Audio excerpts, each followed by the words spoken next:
Today's video is discussing the ball drop dissolvable frac plug on a Baker 10 setting tool.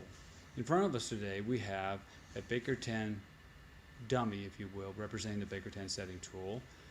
We have the plug itself, a ball drop, 4.5 particularly, the tension mandrel, and the setting sleeve.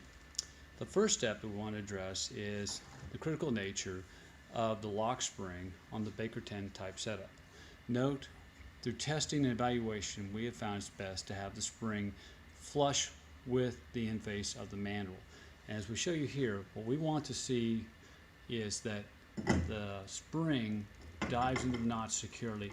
Then the thread is made up once the tool goes in. But it's critical that the spring engage the notch first, and then the thread begins to be made up. We're going to go ahead and engage the mandrel 5 full rotations before we begin to install the plug. Once again, note that we have the spring in the notch.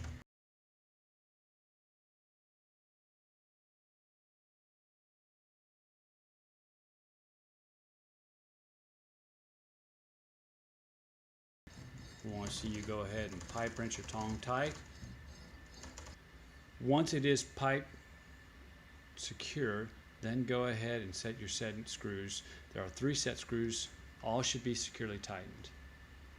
The next step is to install the plug actually on the tension mandrel. Now, there's a couple key points here. See the set screw there? It's made to line up with, we'll call it a keyway, or it's a set screw groove, if you will. But as we thread onto there, we're going to want to make sure when we tighten that set screw that we are on that. So let's go ahead and begin to thread that in place. Okay, as you can see, we have the set screw lined up with this keyway, if you will, and we're going to go ahead and secure it in that keyway. We don't want to see the set screw on the threads.